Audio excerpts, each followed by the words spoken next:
everybody. I forget what number it is. I'm sure we're in the 20s now. I think we've lost count and we haven't been updating the YouTube titles, but we'll get our stuff together soon. The weather is not playing nice for Paul in New Zealand. It's just Paul and I in the room tonight. I do have a telescope a few meters away from me, just over there, and it is pointed to the sky right now. And because this is the nature of the show, we may as well just show you a live view. So give me 2 seconds and I will show you what I'm looking at. Here we go. There we go. It's not the greatest shot, but it is 2 minutes unguided on the Helix Nebula, otherwise known as the Eye of God, or as I prefer it, the Eye of Sauron from Lord of the Rings. Yeah, so it's actually forecast to be cloudy here tonight, but for some reason it's quite clear. So I'm just going to keep at it, and I'll try and find something else for you actually. And since we're live, and since we don't have much else to do, I'm going to show you just quickly live how I do this in terms of controlling my telescope remotely, even though it is a few meters away. I'm not sitting in front of it. It's connected up. It's a EQ6 Pro, which is a fairly popular mount. It's very good bang for buck. You would have seen them round. They're just the white ones from Skywatcher, and it allows you to bypass the hand controller and go straight to EQ mod. And this is EQ mod here, and once it's hooked up, it allows you to control. I can go up, down, left, right. You can plug in a gamepad or something if you're a joystick, if you want to control it that way. But I run this other little program here called Stellarium Scope, which then connects the mount through the ASCOM driver to Stellarium. So Stellarium then knows where I'm pointing. You can see the scope pointing there. And I can then repoint it onto other things. So I'll try here. I'll go to search. And I'll go silver. I don't know if it knows this one actually. Let me just quickly look this up. So I'm looking for the silver coin galaxy or silver dollar galaxy, and I'll just find its NGC number and plug it in. Let's see here. It is, geez, what is it? NGC 253. NGC 253. It should be somewhere in the neighborhood. Yep. It's pretty close to the zenith you see up there, right up above us. So I'm going to tell it to go to this current object, set its coordinates there, and then slew the telescope. And you'll see the scope. You can see it up here moving around. It's actually gone in the opposite direction because it's got to do a meridian flip to come over to this side of the sky. So hopefully I have no cable snags and it does just come back. Otherwise, if I hear something crunching and ripping behind me, you'll excuse me if I just don't drop the headphones and run outside and rescue things. But I did just do this a moment ago, so there it comes. You can see it coming around the back here. Now, because I'm not fully aligned, like I haven't done a 3-star alignment or 1-star alignment or anything like that, this is probably going to be a little bit off to what it thinks where it's pointing. So what we're going to do is use this other little program called Astro Tortilla. Astro Tortilla is fantastic. It also connects up to the ASCOM, so everything's talking to everything else through ASCOM, which is great. And I'm going to tell it to use nebulosity to do a 10-second exposure and then try and resync and reslew to the area once it's looked at the photo and seen if it's off. And that's what plate solving is. It's basically taking a photo, seeing how far off, and then reslewing. Now, this might not work straight up. We'll see. There it goes. So there's nebulosity. It's doing its 10-second exposure. Exposing down the bottom here. It's saying downloading. The QHY12 is a bit dated now as a camera. It's still really good, but it does take a few seconds to actually read out the digital information over USB. There it goes. And then if I jump back to Astro Tortilla here, you'll see it's computing, extracting, downsampling. So it's sort of like binning. It's just binning the image to,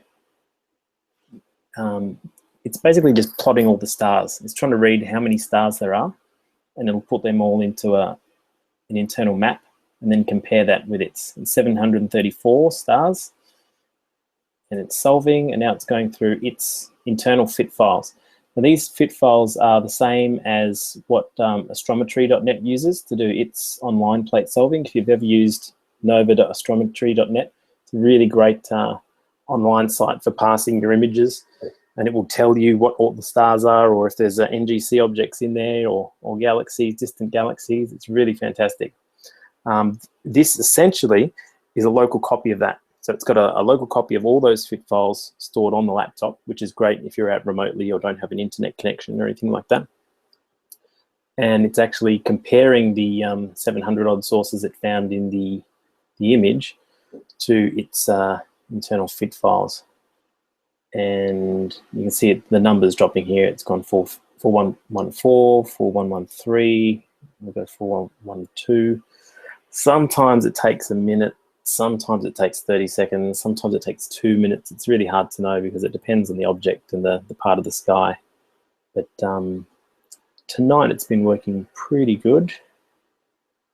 But of course, now that we're live, it's just going to take its time on me, which is great. 4112. So maybe while that's happening, I'm going to show you an image of something else. Let me just go back to my ugly mug here, and I'm going to show you an image of the sun today before Paul steals the limelight with his amazing images. I'm going to show you one of mine, which is not so amazing, so I don't look like a complete goose after Paul shares his. Just give me 2 seconds. I'm queuing this up here.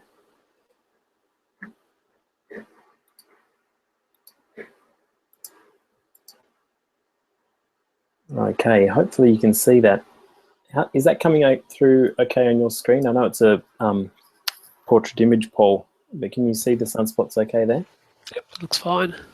Okay, cool. Now, unlike Paul and his hydrogen alpha filtered specialty telescope lunt, I don't have that kind of gear, so I've got a little dinky 4-inch Celestron. It's a Celestron 4SE, which is pretty cheap. I mean, it's around $1,000 Australian. You can walk into an Osgeo shop or any of the major telescope shops in Australia and walk out with one the same day, and it's a pretty good little scope, but it's small. You can travel with this thing, and I just put this in my backyard, and I stuck on a little Orion Starshoot Auto Guider 2. So it's actually a guider camera, but it is mono, and it is a rebadged QHY5. And then I ran off 2,000 frames, and then stacked them all in Auto Stack It. And you can see this region, which has just come around the limb in the last couple of days, is AR2443. And it's already quite big, already putting on quite a show. Now, it's already classed for flares already. The size of a sunspot doesn't necessarily mean it's going to be shooting off flares or not. That doesn't actually have any sort of bearing on it. But these are certainly quite dramatic. You can see the pairs, the magnetic pairs all the way through, which is great. There's some detail on the umbra and the preumbra in there, so I was quite happy. And even on the surface, you can see some of the cool areas just coming away from the sunspots here as well. And you get a sense of this spherical, three-dimensional nature of the sun with the horizon of the sun over there. So I was quite happy with that. But without further ado, let's flick over to Paul. Paul, show us some of your images and tell us about how they're acquired and what we're looking at. Righty. Well, this is the same sunspot that Dylan just showed, but it's taken through a calcium K filter, which is around 393 nanometers. This was taken a day earlier, yesterday, as the spot was just starting to rotate around the limb there. And today, in hydrogen alpha, it looks like this. Wow. With a lovely little prominence up behind it. Yeah, yeah. I mean, it's an unrelated prominence, but it's really nicely framed. You've got just this little edge of the sun, but this massive activity. This is hydrogen alpha, yeah? Yes, it is. Yeah. You can see the spots clearly and the granulation on the surface and this beautiful prominence just hanging off the limb. Just beautiful. And then, because the other side of the sun didn't want to be left out of the equation, this happened. With the Earth in the upper right corner there, just for a bit of scale. Excellent. And that prominence looks like it's broken. Like they do have a magnetic pair, and they kind of both attach on until there's enough force for them to detach. And then they're called something else, aren't they, Paul? I would call them a floater once they're detached, but I don't know what the proper term is. Floater works.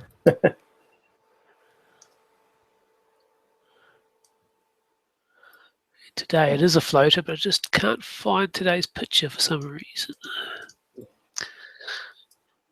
Flick back over to me, and I will share the plate solved view that I just got out of my gear here.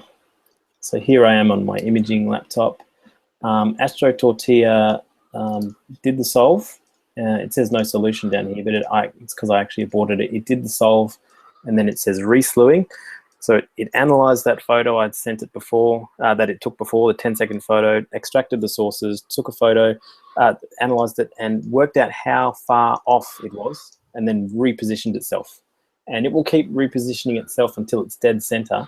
But I reckon that's pretty damn good in terms of centering. So I just told it to abort. It doesn't have to get closer than that for me. That works fine. So then I just minimize it and go back to my imaging session and add my guiding, whatever I need. And so this is fresh off the sensor as we've been speaking. 60 seconds, bind, and hyperstar. So it is very wide, but I've also got a very big chip on my CCD camera, so I can zoom in a fair way, and that's 200%. And you can see the dust lanes in there, even off a single 60-second unguided exposure. I haven't bothered setting up the guiding just yet, but yeah, that's working all right. There's a few little hot pixels in there, as you can see, but for 60 seconds unguided, that's not too bad. The stars are actually round even at 200%, so good for a little live show anyway. All right, did you get that image you were looking for, Paul? Just processing it now. All right, processing on the fly. See, we're live as. It's going to be a short show tonight because we don't have a lot of live stuff going on, and Paul's got clouds there, but at least I was able to bring you a little bit of live stuff. And I did mock the sky 2 weeks ago. It is a little bit dull with the Milky Way disappearing over the horizon. Here we go. Paul's got a freshly done image for you. This is a real floater. Yeah, so today it has detached by the looks of it. Wow. That almost looks like the Starship Enterprise. And I'm sure Chris Kennedy would say everything's looking nice and fluffy there on the sun. The way it should be. Very good. All right.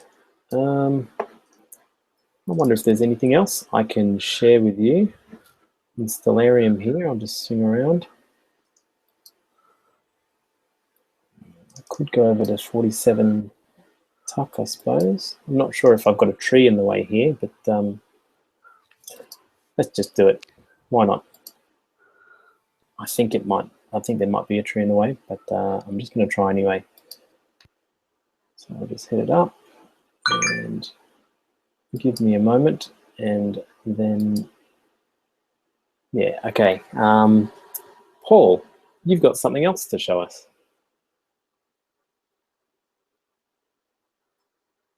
I do. It's not live because at the moment it's on the other side of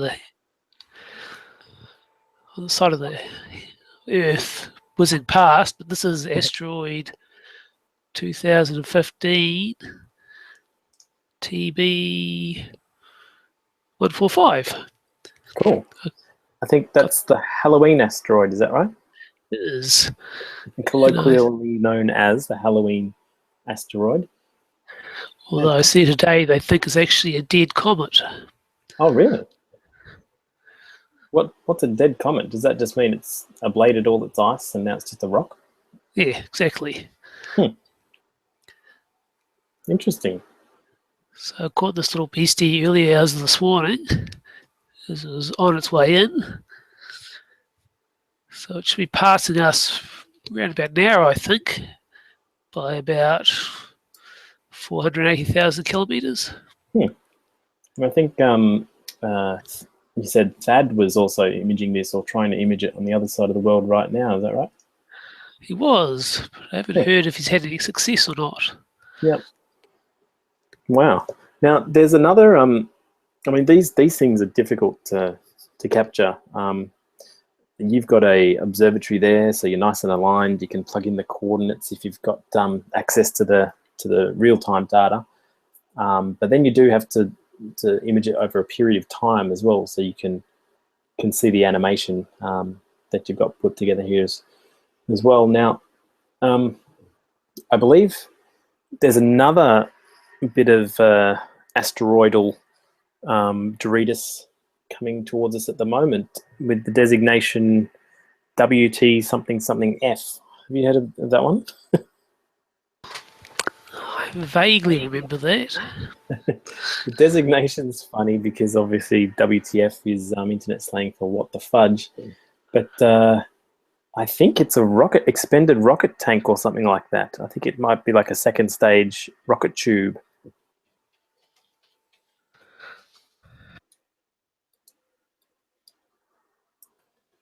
That'd be interesting if it does. Apparently, it's on the way back, and it's going to burn up. So it'd be a great one to keep your eye on, because if it is going to burn up in space or in the atmosphere and come down, it would be a nice little predictable fireball. But God knows where it's coming down, and I assume they have no control over where it comes down either. So that would be an interesting one to keep tabs of. Now I'm just going to rabbit on for a few more minutes because I've just swung around to 47 tuck, and it may well be behind a leaf because I don't see a lot of detail here, but I'm doing a 60-second unguided exposure, and hopefully it comes back with something. So this is as live gets. You can actually see my progress down there, exposing 50%. Astro Tortilla is probably still trying to solve, so I'll tell it to abort, because it was actually close enough. It just went dead on anyway. I can see it right there. Oops, it's crashed out. Okay, 71, almost there, guys.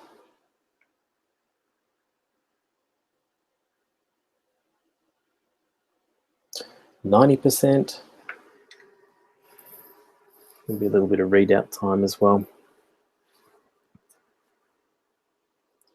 Hopefully this is something and not just a big trail of streakiness or a leaf, but we shall see in a moment. Okay, there's something here. I'm going to do a quick stretch. It looks a bit hazy, so I think it is actually behind a tree, because it's not quite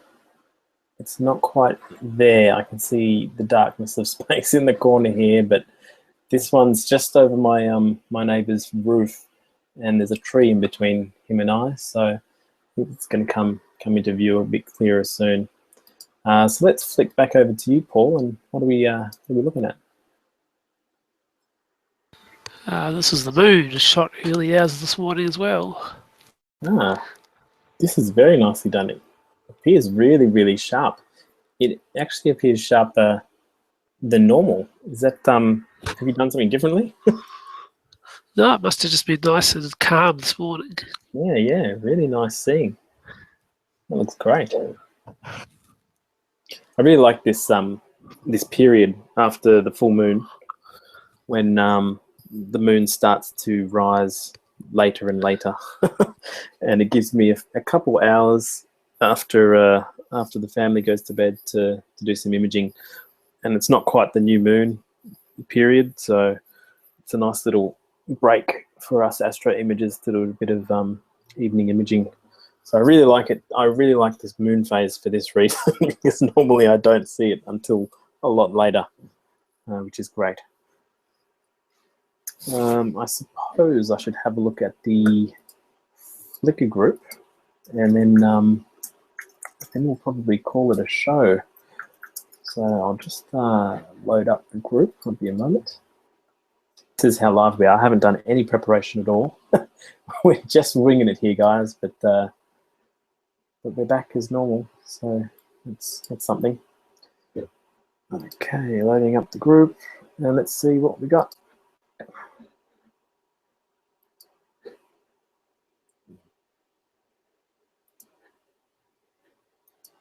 Almost there.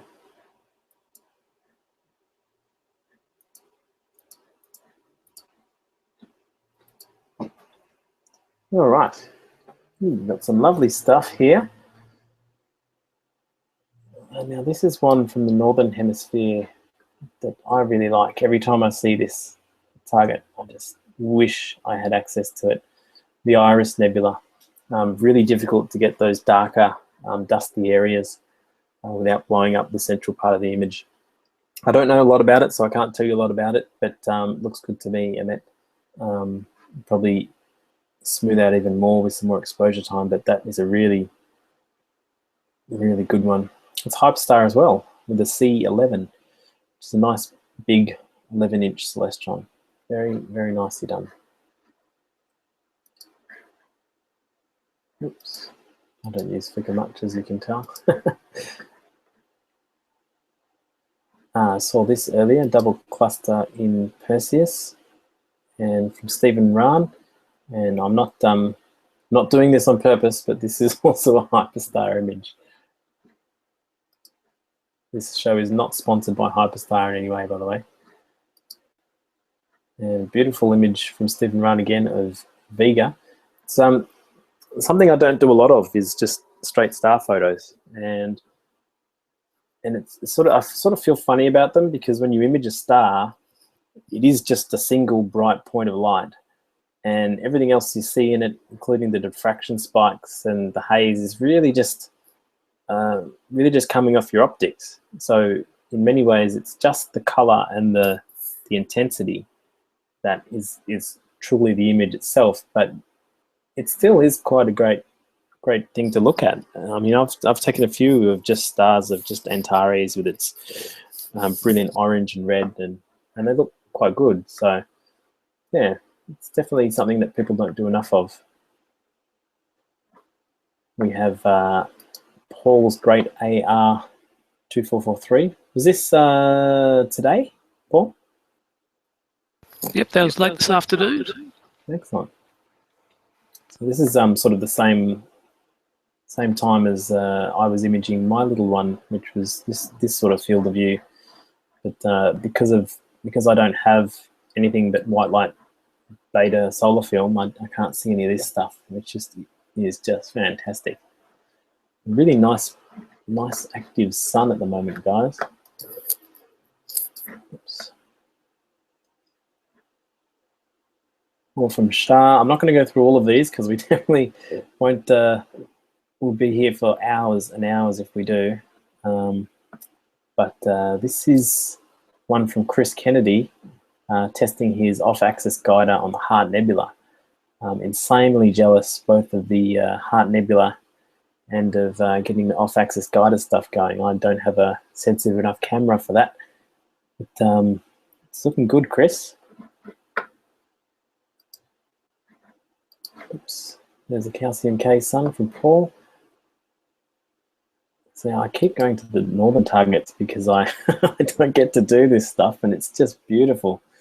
Heart Nebula from Ralph Smythe, who is a very active contributor for us, and we love your stuff, Ralph. It's just great. Very nice.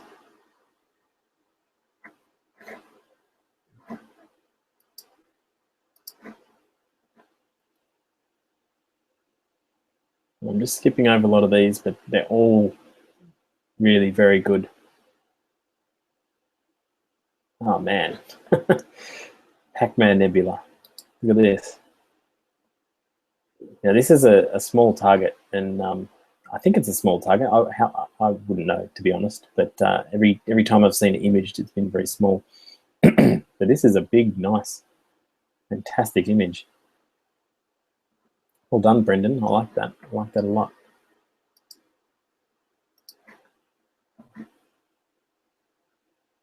And another one from Brendan. Now I'm a huge nebula head. I love this stuff. I love nebula stuff. I love the narrowband. I love the Hubble palette. So all of this stuff is really my favorite. I love planetary and solar and lunar and all the rest of it too, but nebulas are just something else. All right, it's almost half an hour, but I'm going to wrap it up. We don't have a lot of live stuff, and the weather's really wigging us out in Australia and New Zealand. So thanks again for joining us. If you're watching this now, or you are watching on YouTube later, as many people do, we will keep bringing you live views as much as we can. And yeah, really appreciate you taking the time to watch. Thanks again for dropping by, Paul. Not a problem. And we'll see you on the flip side. Bye-bye. See everyone later.